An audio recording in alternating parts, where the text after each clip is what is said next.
Back like this just so y'all can see my eyes. That's cool, y'all. That's cool, y'all. Alright, real quick. On three, we go there. Just like that. Y'all ready? Y'all ready? 1, 2, 3. Yeah. Cool, I got y'all's attention now. How y'all doing? My name is Ismail.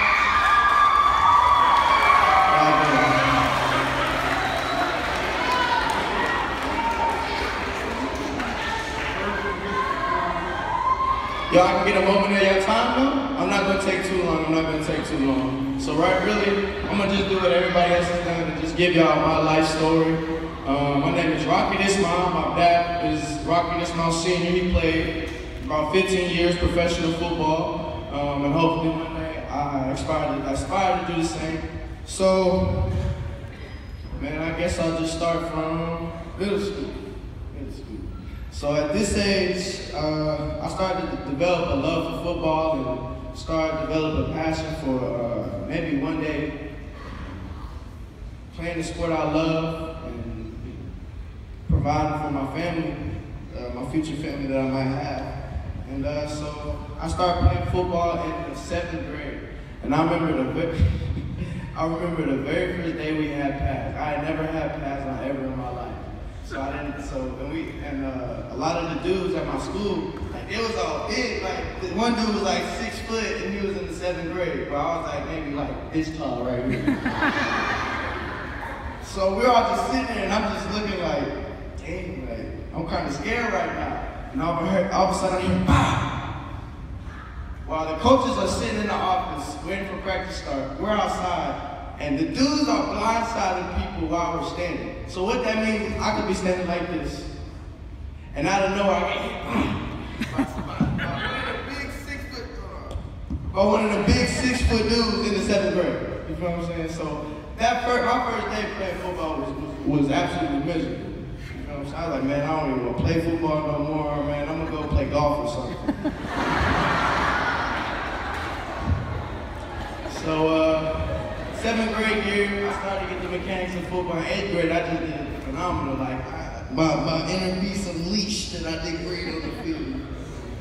So, that's when I developed a love for the game, was middle school.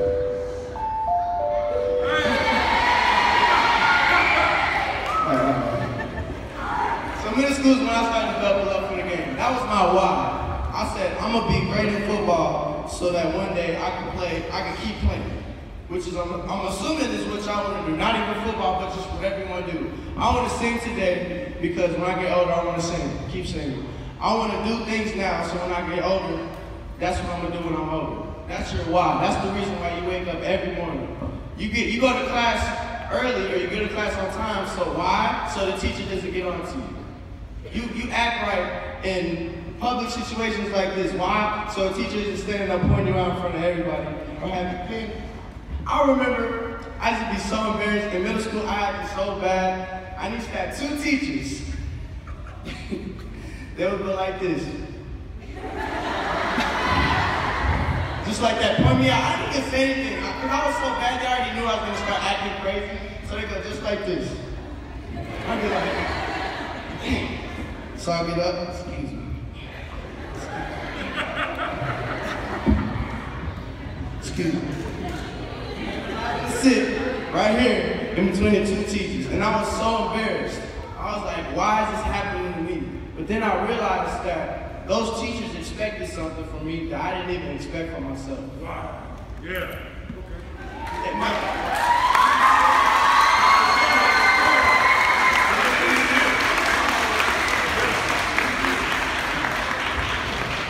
All the cool kids, so quote unquote cool kids, all they did was act up. All they did was draw attention to themselves. So mine was just, I want to be cool. That was my why. My why was I want to be cool. I want to be significant. I want the attention that these guys are getting. So I'm going to do what they do. But the teacher's like, nah, that's not the right why. That's their job. The teacher's job is to help you realize who you are before you even know who you are. You feel that? You feel that? All right. So this teacher saw me and saw the potential that I had. So they said, hey, come here. Even though it's embarrassing, even though I got to crawl over everybody like this, I realized that I can essentially change the definition of cool.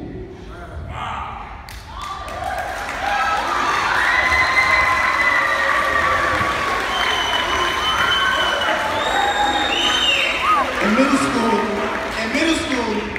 the cool thing to do was to talk back to a teacher. The cool thing to do was to disrespect the teacher in the hall when they tell you to pull your pants up. Now, cause that's cool, right? Just acting and walking like this. That's cool, right? That's cool? No, that ain't cool enough. The cool thing to do was to not do my work. The cool thing to do was, even though I played sports, because I played sports, I don't have to listen to anybody. And because I was good at middle school, I don't have to listen to anybody. That's not the cool thing to do. The cool thing to do is to set an example for everybody else. Step out from the crowd. Step out away from the people that are saying, hey, you don't have to do your work. You have somebody else do it for you. You don't have to respect the teacher. No, I stepped away from that and said, you know what? I'm going to redefine what cool is. Cool is doing your work. Cool is listening to a teacher. Because guess what? If the cool kid in here right now, whoever it is, I don't know who it is, if the cool kid in here right now, guess what? I'm going to let y'all know something. I'm gonna keep it real with you. Whoever y'all define as the cool kid in this clip, who everybody likes, I guarantee you, whoever you right there, I'm gonna call you out right here. If you the cool kid, hey, right here. Hey, look at me, right here. Look at me. You can literally redefine what cool is right now. If you do your work, if you do good in class, and you respect your teachers, if you go home and say yes ma'am, no ma'am to your mom, if you take care of your family, that's cool. And guess what? Because you're doing it, and because everybody looks up to you, everybody else is going to do it. You feel that?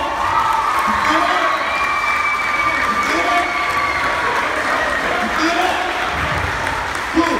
So I'm challenging you right now. Everybody in here said that you're the cool kid. Redefine what cool is. You act right.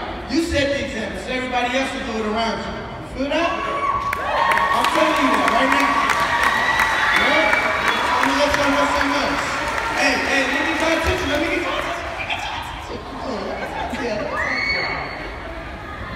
Listen. So in middle school, we had a player named Jesse Howry.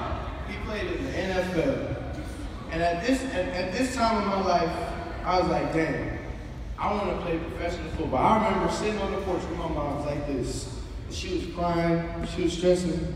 You know, when I said, hey mom, one day I'm gonna make it to the league and I'm gonna buy you a house. Chill, you never have to cry here anymore forever the rest of your life. That's what I told her. I feel it too. That's my why right now. And I have plenty other why, but I'll get to that later. So. Jesse Howry, right. So Jesse Howry came in and talked to us. And he just talked to he played for the Cowboys. And he just talked to all the 8th grade athletes. And we were sitting there like, yeah, whatever. You know, this dude doesn't play on special team. He's not Des Bryant, he's not Tony Romo. This guy, you know what I'm saying? I'm pretty sure none of y'all have ever been ever in your life. Valid. Thank you. So, he comes up and he says, look, y'all will never get where you're gonna go. Just stop and let it sit right there. Be like, hey, no, I'm playing the league. I'm gonna be a rapper. I'm gonna come up with the name. You know what I'm saying? That's what I'm gonna do. He said, no, you're not. He said, this is why. Because all y'all act the same. Because none of y'all stand out from each other. He said, and he came up with this statistic, and I'm pretty sure some of y'all heard this, that only 1% goes to the NFL, 1% goes to the league, 1% becomes a professional singer, 1% becomes a billionaire, 0.5% becomes the president of the United States. You wanna know why? You wanna know why it's 1%? Because it's always 1% that separates himself from everybody else. It's always 1%. You said it. It's always 1% that does that. It's always 1%.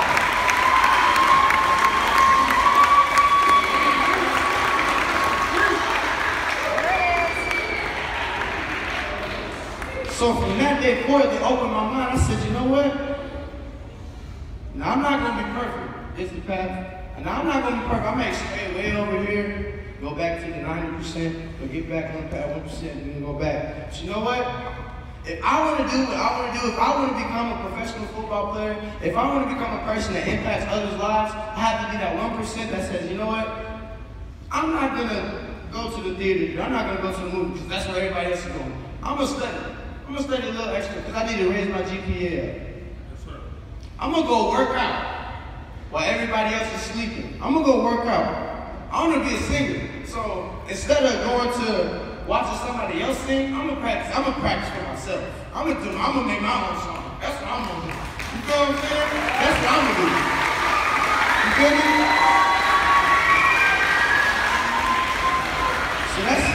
So this is middle school. So from that day forward, I said, you know, I'm gonna be 1%. So now we go to high school, right?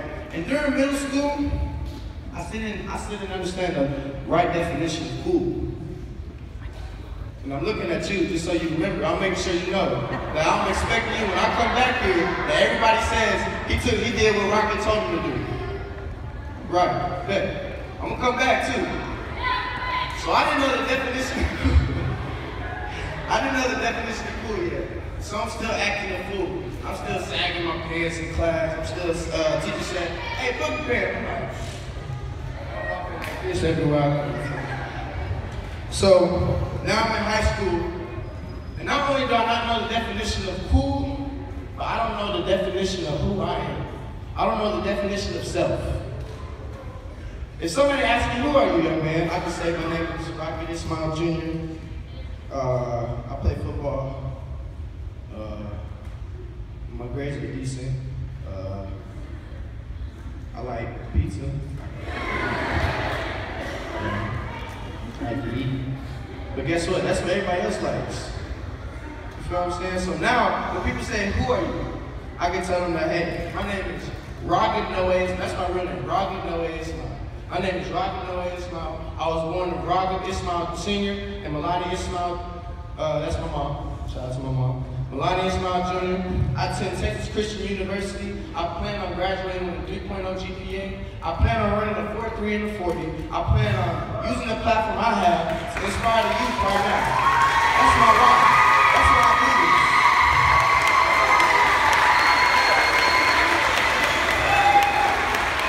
That's why I do this. Now I'm 1%. Now I'm 1%. Because if this 1%, only 1% does this. If that wasn't the case, the whole football team would be here. The Cowboys would be here. If everybody did this, no, this is what 1% do right here. 1% changes lives. So I'm gonna let y'all, I'm gonna keep it quick, but I'm gonna let y'all know something real quick. First off, I had so many people tell me that, first off, I would never be like my dad. Listen, let me get y'all full attention on this. I know y'all like shit you love, y'all here. You know what I'm saying? Y'all like the man and all that. Listen, let me get y'all attention. I had people tell me that I would never be like my dad. My dad was one of the greatest college football players now. It was so notable in the NFL that everywhere he goes, people say, hey, you like this one? Oh my gosh, can I get you another kind of shot? So people told me that I would never do that. I had a teacher tell me that I would never be that 1%. Listen. Unless it's, first of all, let me clarify that. If a teacher ever tells you that, they're wrong. But I'm guaranteed these teachers have never told you anything like that. I guarantee you. I guarantee you.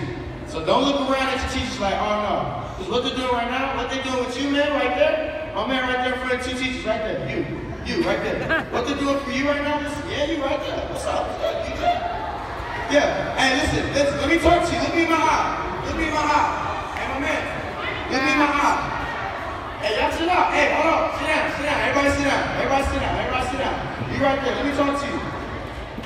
Look me in my eye, because you're a grown man. Look me in my eye if you don't be mad. Look at me. What they're doing for you right now is the best thing. Right now. And guess what? You're young, and so it doesn't feel like that. You feel like, you're kicking me out. I was in the same position you were. doing the same thing you were. And right now you can take it as two things. You say, oh, they always bugging. Or you can say, you know what? They see potential in me. They see greatness in me. They see something that I don't see for myself right now. What do you want to do in your life? Just give me something. Give me something. What do you want to do? You know, something quick. You want to play football? That's what you want to do? Well, first off, I'm going to tell you this, man. You can do anything you want to do. You can do anything you want to do. Right now, I'm going to tell you that right now. But guess what? Hold on. Guess what? If the next time you're in here, and you're still sitting in between the two, you're still in the 90%. To play football at the next level, you have to stand out every single time. From high school, a coach, you can't just go to a college. A coach has to say, hey, I want you. A coach has to give you a piece of paper that you sign that says, hey, I want you at my college. A coach won't do that if all they hear about is, he's athletic. He knows how to catch the ball, but how's he doing in school? He always has to sit between two teachers whenever we go to assembly. He can't pay attention. He's always laughing, telling jokes. Disrespectful. Yeah, so I mean, he's all right, but I don't think he won. Now, what you can do, you can get your stuff together. You can join the 1% and make it to the league. And make it to the league. And make it to college. That's what you can do.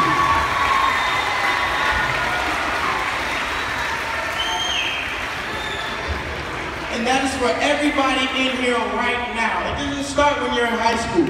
It doesn't start, you don't already make it, how you doing? You don't already make it to the league. You're not born with it. Don't let it fool you. Everybody in the league right now, everybody's playing college football, you're not born with that. You have to cultivate the gifts that God gave you. Or whatever God you believe in, whatever higher men, your parents, whatever gifts and talents that you have to see them and say, you know what? I'm not going to be average. I'm not going to be 90%. I'm going to do what the 1% do, and I'm going to do what it takes to get where I want to be.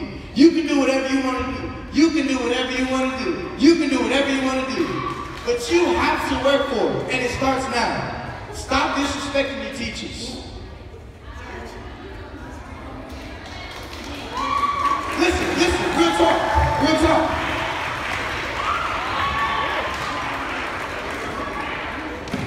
I'm gonna go over there.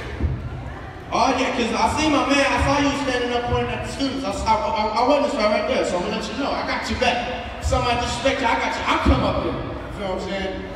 Y'all stop disrespecting your teachers. Because guess what? You know what they get paid to do? First of all, let me tell you something. Let me explain something to you. Teaching is a job. And you know why you have a job? So you can provide for your family. So you can put food on your table. That's what a job is for. So for you to disrespect somebody who has to put food on the table for their family, who has to go pay bills, you don't pay bills. Who has to pay bills, who has to go through the daily struggles of life, who has whatever past they have, to take the time out of their day and say, you know what, I'm going to help this young student, even though I need help myself. Y'all have to recognize that. They're not just doing this to be buttholes and get just call you out in front of everybody. You're like, you feel that? Stop disrespecting your teachers. Listen to what they have to say. That's right. Hold on. I got a couple more points. I'll be done. Whatever you want to do, listen, I'm going to let you know this right now. There's a parable. You know what a parable is? A parable is like a story that has another meaning to it. There's a parable of a seed. And two people were given a seed by the master. The master said, hey, I'm going to give you a seed. I'm going to give you a seed. Each seed is supposed to be great. Each seed is supposed to give you fruit so you can eat. And so you don't never have to plow anymore. You don't ever have to water. So you know what? He said, I'm going to give you the seed and I want you to take care of it. So he said, okay.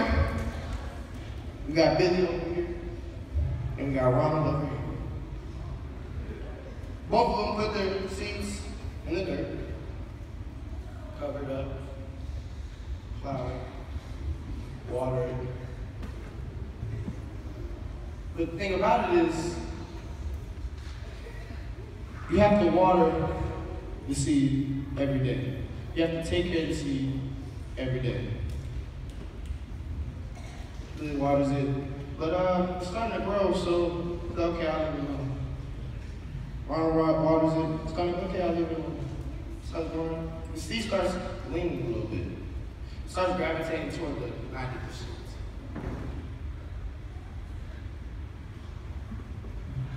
So Billy sees the seed, he says, oh man, I should help my seed out. I should take care of it a little more. So he lifts it up. He sees a little popsicle stick, ties it up. Ronald sees the stick, he said, it'll be all right. I'm not going to take care of it today, I'm busy, I don't know, everybody going to the movies. Iron Man just came out. I'm about to go watch Iron Man. You feel that? So the moral of the story is, as the seeds kept growing, he kept supporting, he kept putting time and effort into it. He kept doing, because he wants to be able to eat the fruit one day of the seed that will turn into a massive tree. And once it's a massive tree, the tree can sustain itself. It'll start finding water for itself. Plants will come down, so you're not starving. You're like, man, I'm hungry. Oh, there we go. So he's taking care of it. Ronald might, he'll take care of it every once in a while, but he's not really, he's doing what everybody else does. He sees what everybody else doing with their seed. Just leave it alone. So when the day came, Billy didn't have any food, Ronald didn't have any food.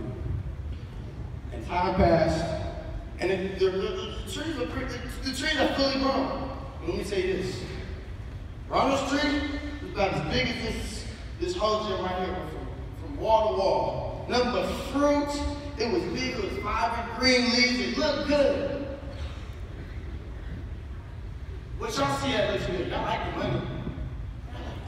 Boy, he flexing, he flexing. He got his bands, you know what I'm saying? He trying to splurge, he trying to go to the bar, man, I want these J's right here, let me get them. Guess what? He can do that. Because he got that tree. Right? His tree look like.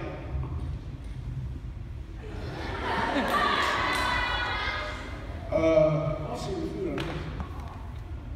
But it's too late. It's too late. Don't let it be too late. Whatever you want to do in life, have a why. Why is it that you want to be great? Why is it that you want to provide for your family one day? Why is it that you want to become a professional singer? Why is it that you want to play in the football? Why you want to play in the league? Why? The second, you've all been given seeds.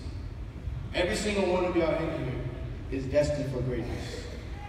Destined to be the president. Destined to be the next Beyonce. Destined to be the next Marshawn Lynch. Destined to be the person that people look up to. But you will never be that.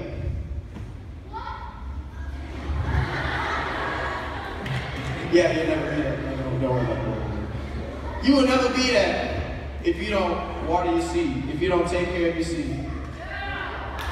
Every day. Every day. Every day. Every day.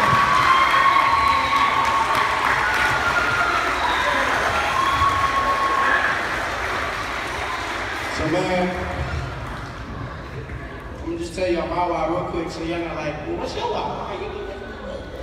Why you do it? You know what I mean?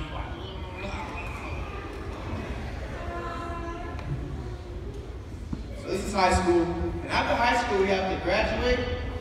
And the day after graduation, we have to go to college and play sports. Because we cultivated our seeds enough that that's what a fruit that fell off. We can go play college football, right? So my grandmother comes in. My grandmother comes in and see me graduate.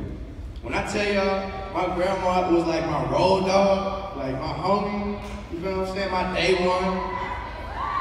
That was, you know what I'm saying? That was my grandma to me. So she comes in and it's the day of my graduation.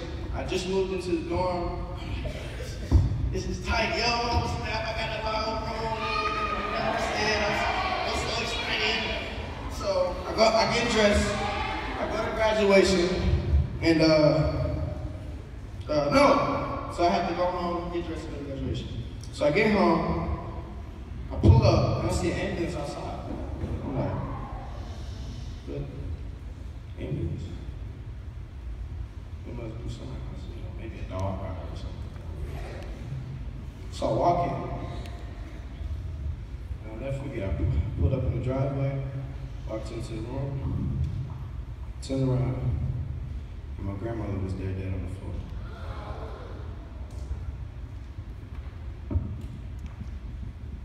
And I was so in shock. So like, what is this? That I couldn't even like go help her. Like Amos was mine. I couldn't even like look at her. So I just walked by. Went upstairs into my room, slammed the door. I just sat there.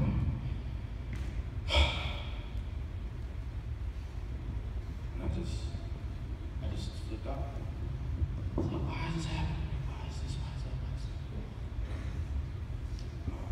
So the next day, so I go graduate. Graduate's supposed to be the greatest time of your life. It's a stepping stone to where you get on, you're on the next level. But for me, my graduation day was the worst day of my life.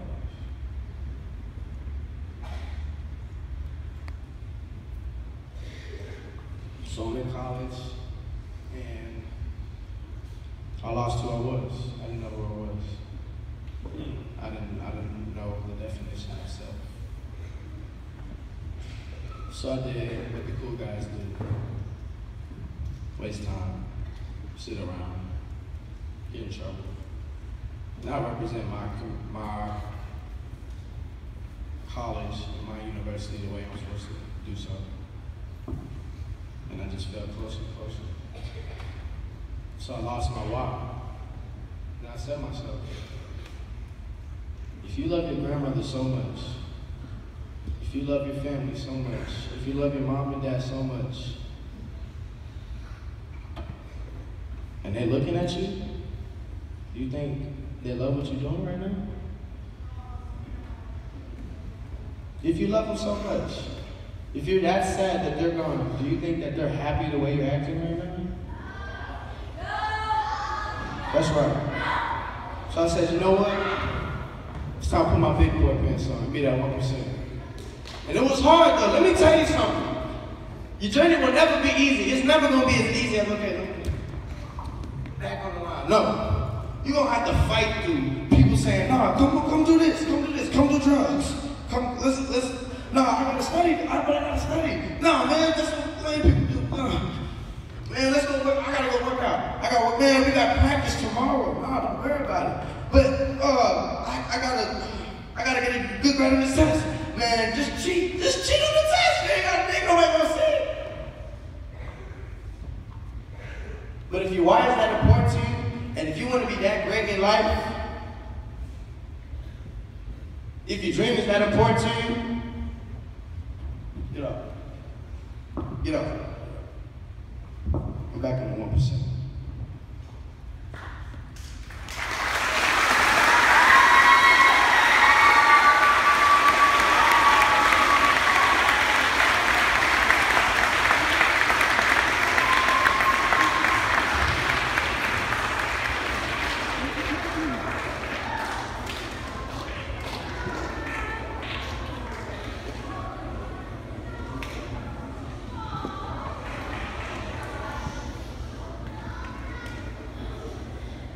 So I just want to thank y'all for having me,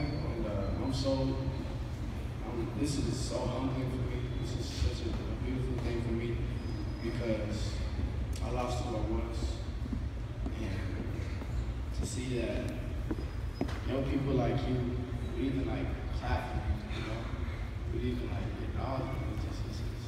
It's a great thing for me. So I just want to thank y'all for your time.